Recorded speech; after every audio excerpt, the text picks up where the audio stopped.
Hi, everyone. Today we're publishing the last episode of this podcast series during our holiday giving drive.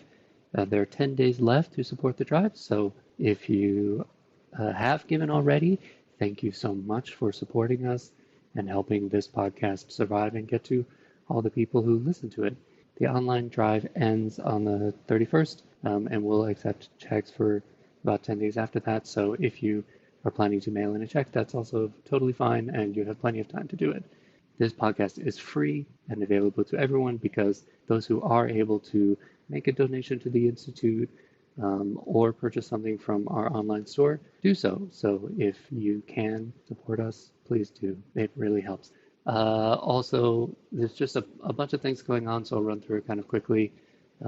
Analyst Training Program is accepting applications through January 15th. More information is available on our website. We have 2 webinars open for registration right now, although, not everyone is thinking about January right now. And then our holiday sale will also run through the 31st of December, which is 20% off all downloads. Just use the code HOLIDAY on the card page before checkout. Okay, thanks.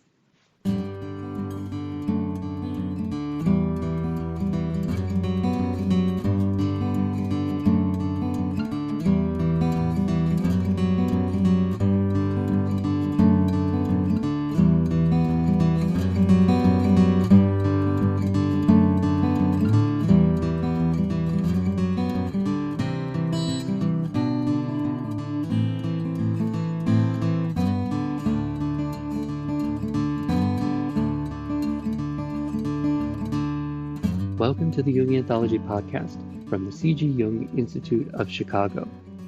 Jung in the World, C.G. Jung the Modernist with Roula-Maria Dib. Patricia Martin, who is interviewing Roula-Maria Dib today, is going to introduce her, so I'll just say for a full bio and links to things she's doing, check the show notes. Okay, and let's jump right in. Hello, this is Patricia Martin, and welcome to Jungian Anthology. I'm a professional affiliate at the C.G. Jung Institute of Chicago, and I'll be your host today. In this series, we'll be talking with people whose work intersects with Jung's ideas to tell a more contemporary story of his enduring impact in a brave new world. Today on Jung in the World, we have Roula-Maria Dib, a professor of English at the American University in Dubai. She views Carl Jung as a modernist and has written about the power of the modernist moment in history to give rise to the discipline of psychology. Her book, Jungian Metaphor in Modernist Literature, creates a new context for understanding Carl Jung's work and his most important theories in the context of the collective in which he lived. Hello, this is Patricia Martin. Today I have with me Roula-Maria Dib, Assistant Professor of English at the American University of Dubai. And Roula-Maria, you study Jung, Carl Jung, from the perspective of him as a writer and in the context of being a modernist writer. So that's another aspect of it. Through which you see the work of Carl Jung, and not only the work of Carl Jung, but Carl Jung the man. And that's the question I had as I was reading through some of your work.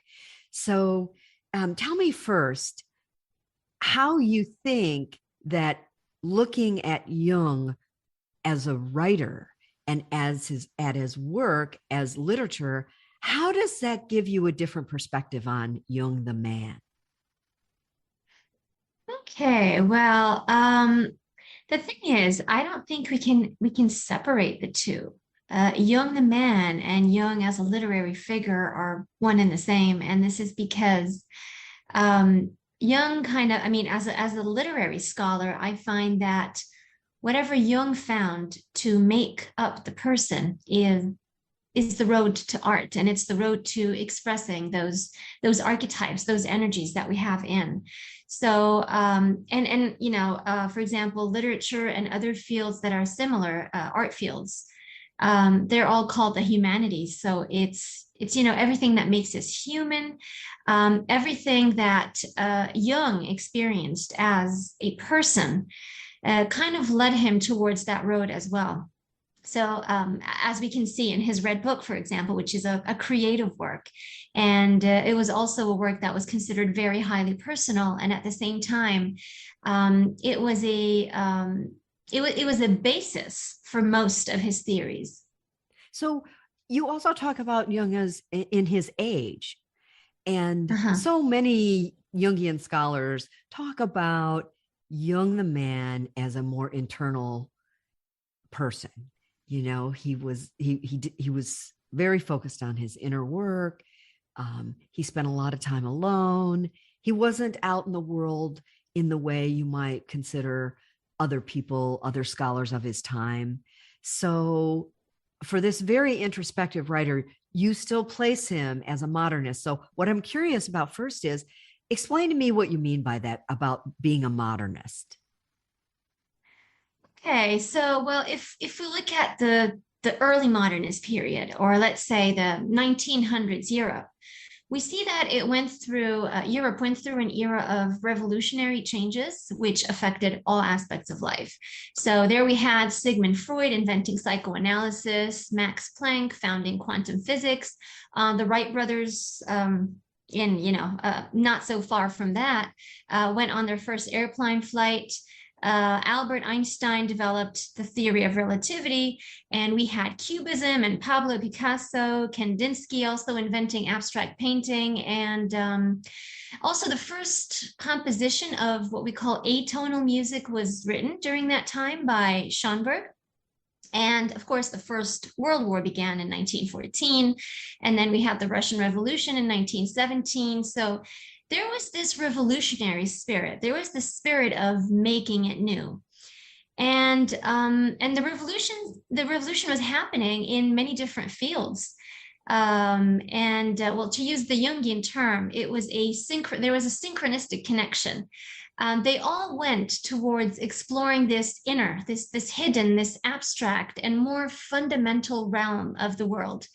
So, the inner world was a big thing, whether it was in discovering psychoanalysis or even quantum physics, the new form of modern art and all that. So this sense of the revolution it's rooted in the inner world, in exploring what is hidden and what is more abstract. For example, quantum physicists discovered the non-empirical realm, and they spoke about it. Modern artists, they stopped using verisimilitude. They started looking at the essence of things behind their actual visible forms. And of course, psychologists and Jung were looking at the unconscious. So Jung was part of this. He was part of the revolution of modernism.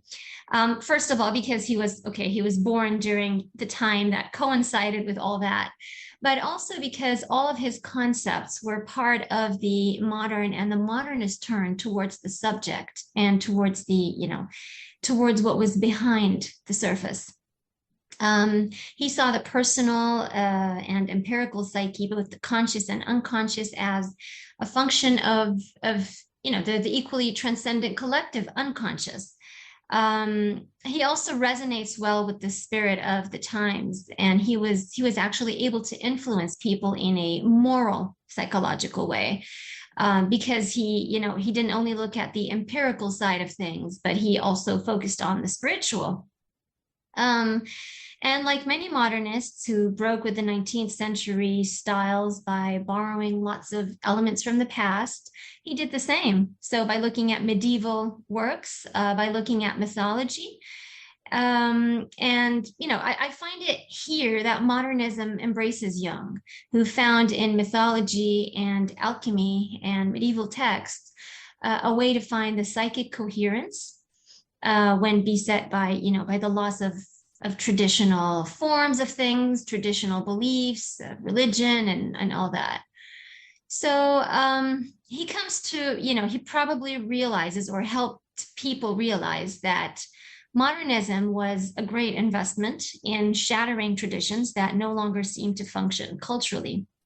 For example, although he was not a fan of modern art, as we know from his essays on Ulysses and Picasso as well, or modernist writing, but Jung appreciated it, and he found that the fragmentation and the manipulation of reality that we see in modern art is a sort of collective manifestation of the heart of the moment, the artist's cultural moment in modernism.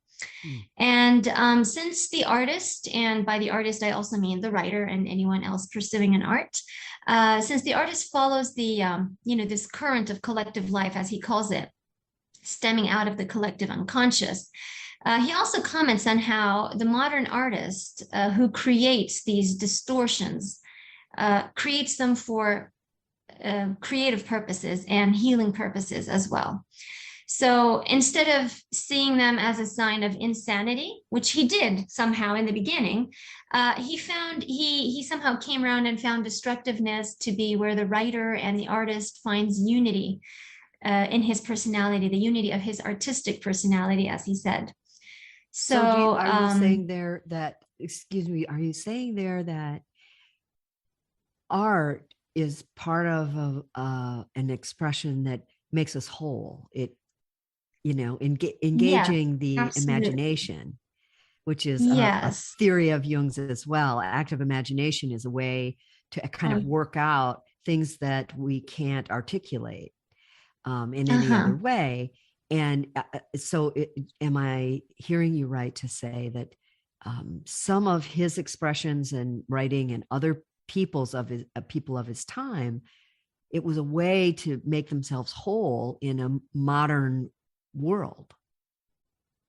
Right. It was a way of making themselves whole, starting with acknowledging the brokenness that they were suffering from. So this distortion of reality, this no space, if you want to call it, for verisimilitude and expressing reality in a mimetic way. This is a reflection of a different reality, not the physical reality, not the reality that is out there, but the reality that is inside. So, I mean, as we said, there were the world wars, there were lots of revolutions, concepts were being shattered. And in the process as well, people were getting hurt. They were being confused. They were feeling out of place. They were feeling a lack of spirituality. So expressing this in art, and the active imagination as well. So what he calls psychic synthesis in his essay on Ulysses. This was a healing process, or part of the individuation process as well. So I read something recently. It was in Deirdre Baer's biography of Carl Jung. And she makes the case that Jung was very intentional, actually, about his style of writing. And Maria von Franz also underscored that it wasn't a random exercise, because I think everyone pretty much agrees that many of the modernists,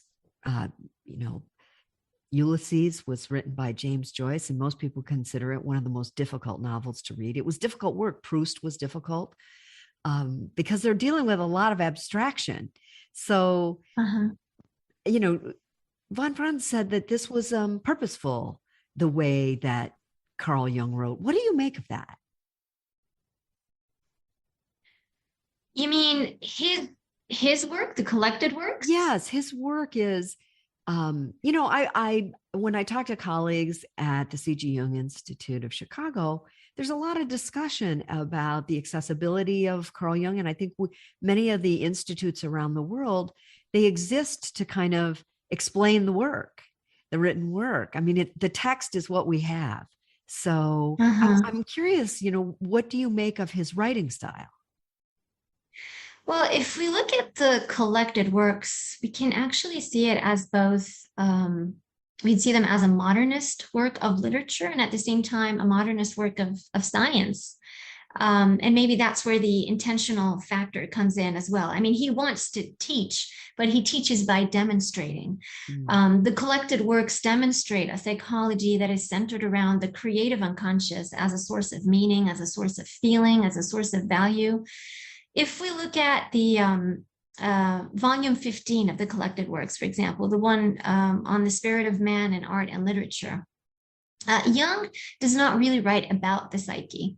He performs it, he enacts it in his writing. Again, his essays on Picasso and Ulysses especially show that. In Ulysses, for instance, he shows the process of his psychic synthesis after suffering from boredom and from not being able to understand or appreciate the extremely difficult novel. But ultimately appreciating Joyce's work. So yes, there is this factor of he was being intentional, but at the same time, he was showing us in a way that is similar to real time, his suffering, the reading process, the level of engagement that he was making, and then what he got out of it. So this is the work that he didn't like. This is what he called the moving from eschatology to scatology. So, but he shows us to us how he eventually comes to not really understand, but appreciate it in a way that is very, very intentional. So, he also beautifully expresses, the turn to myth as an essential factor for narratives and for understanding the psyche. And yes, I mean, his work is creative, but at the same time, it is scientific. And as you say, it is intentional, but in a more demonstrative sense.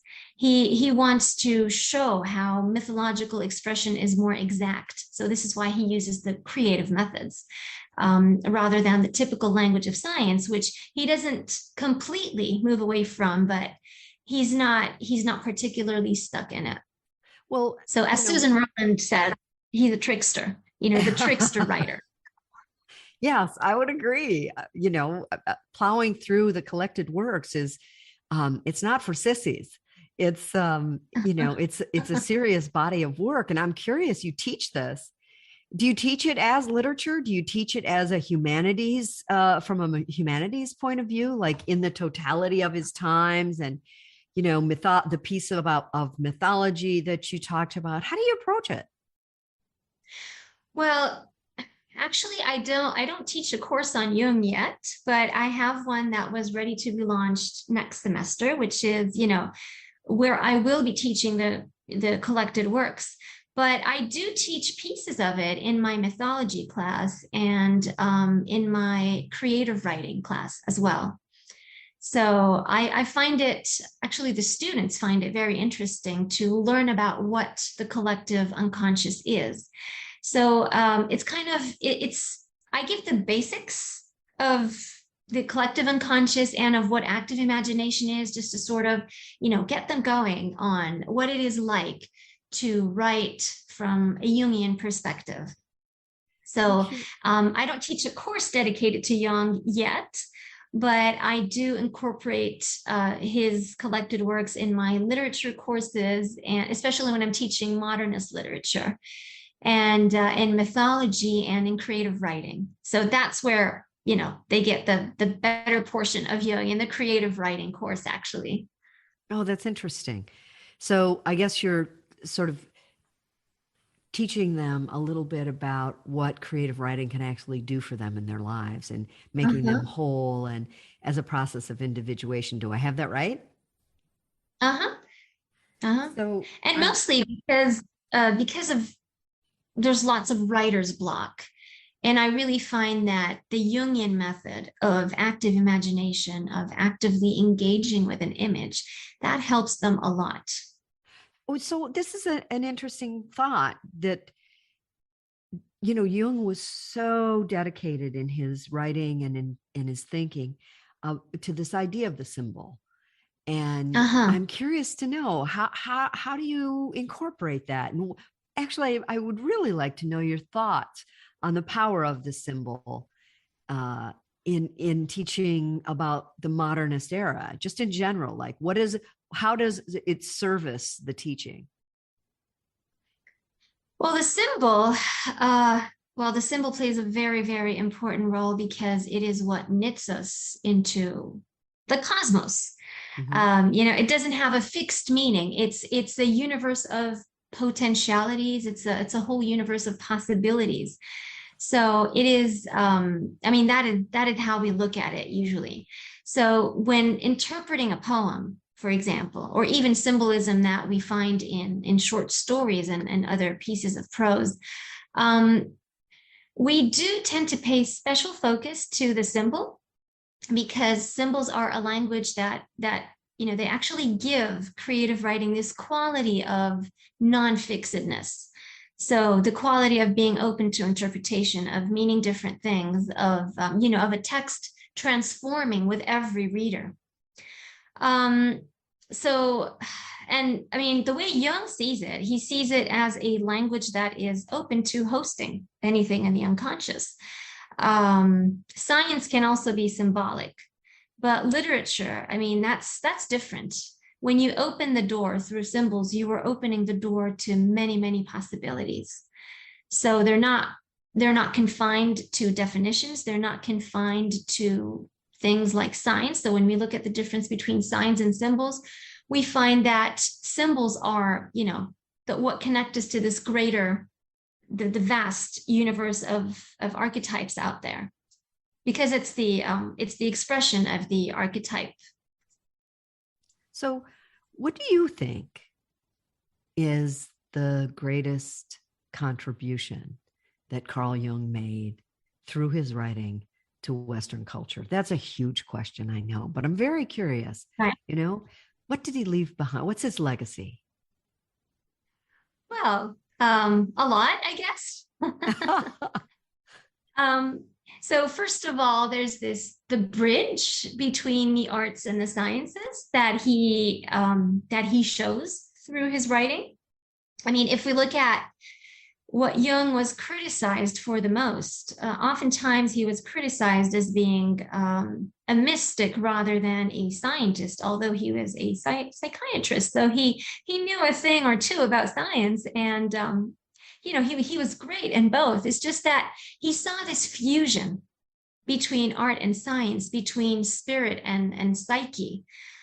He was very interdisciplinary in his approach. So during a time when lots of things were being shattered and broken and deconstructed, his deconstruction was actually a constructive approach of returning the whole together. So instead of seeing different disciplines as completely unrelated to each other, no, he was able to show us that, this is all part of one whole. So his psychology was a psychology of connection rather than a psychology of separation.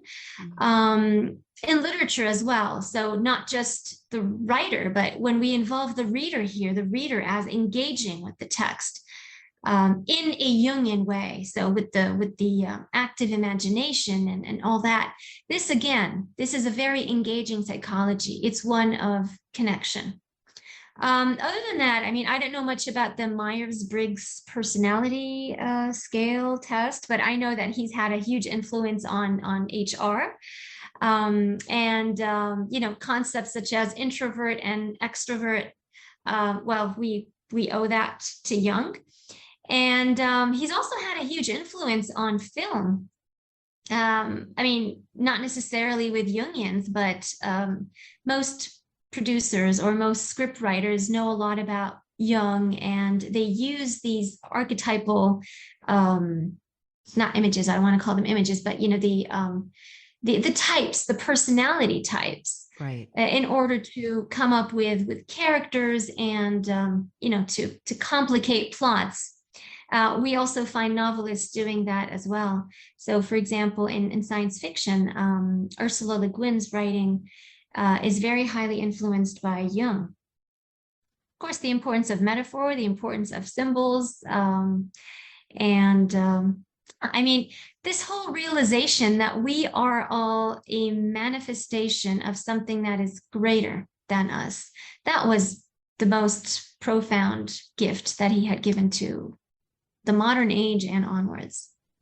That's a really good point to sort of jump off from, is that we live now in a world where we're very atomized and, we're connected virtually, but it's not the same for the psyche many people theorize, as, Uh-huh. in that way of creating a container and, having a group consciousness arise. It's a different platform through which Uh-huh. we individuate, right? The virtual world.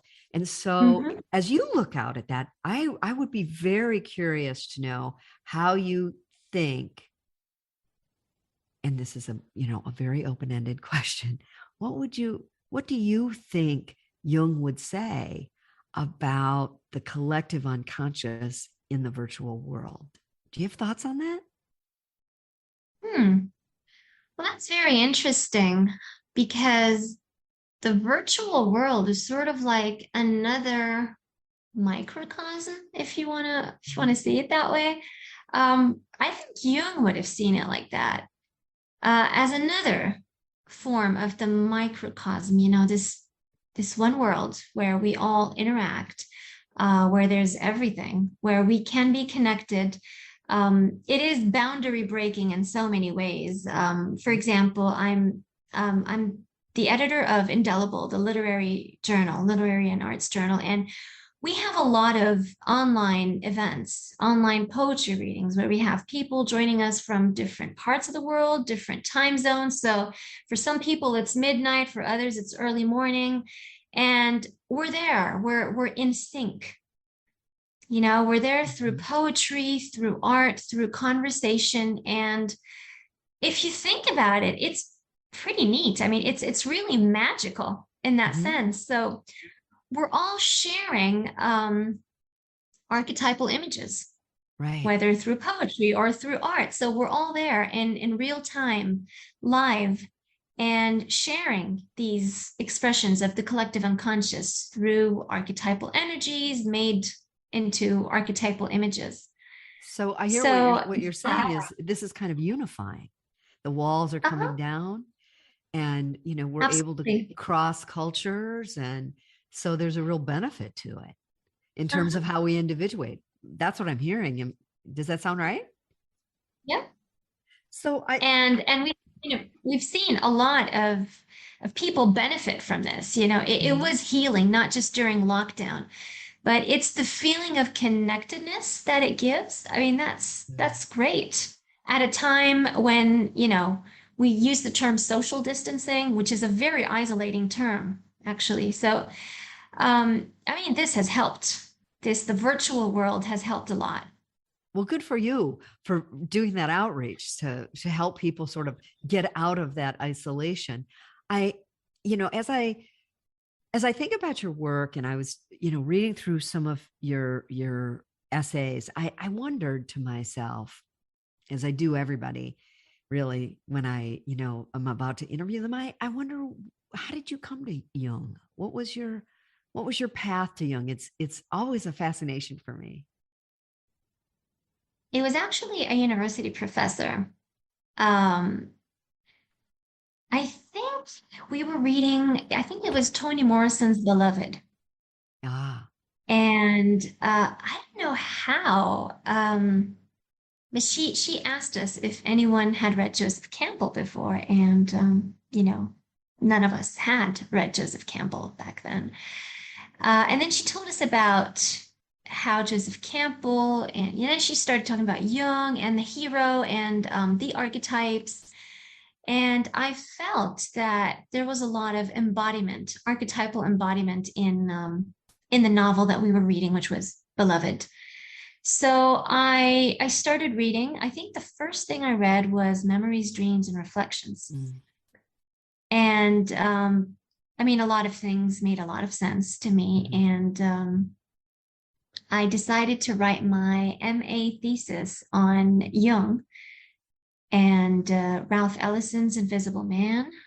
Mm. And it was Victor Hugo's Notre Dame de Paris as well, and Don Quixote. So these were three different, very, very different texts taken from different time periods and different cultures. But I thought, if you really wanted to look at Jung, you might as well, in order to see this connective thread, take different things from different places and different times, and then read them the Jungian way.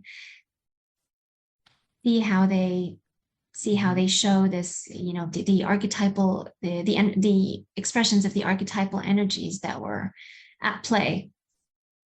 So what's next for Roula-Maria Dib? What are you working on? Well, I'm working on two things, actually. There's always a creative work. There's always poetry, because for me, poetry it's kind of it's a ritual, really. So I really enjoy writing poems almost on a daily basis. And then every now and then I filter them out and then see what I want, see what I don't want. And I keep them on the side just in case they become a collection. So I think there will be a new collection coming up sometime soon, maybe early next year. But my research now is mainly about Jung and quantum physics and literature. So the world of possibilities in the reader's mind and in the novelist, this really fascinates me. And I'm taking a closer look at quantum physics. Yes. Wow. You don't lack for ambition, Roula-Maria. It's curiosity. Yes. It's more, curiosity. You're always looking for answers. Mm-hmm.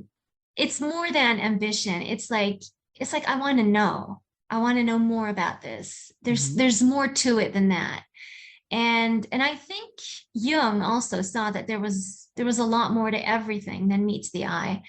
And this is what kind of led him to finding or discovering and developing theories on the collective unconscious and the archetypes and active imagination and making them part of our daily lives. Well, I look forward to hearing back from you. We'll reach out after you have mounted this course that you're planning and see how it's going. It was a pleasure to talk with you. Thank you. Likewise. Thank you.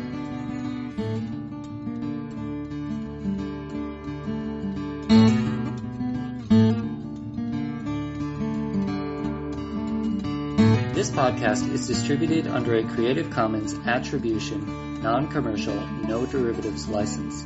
Share it all you like as long as you maintain the attribution to the speaker, but please do not change it or sell it.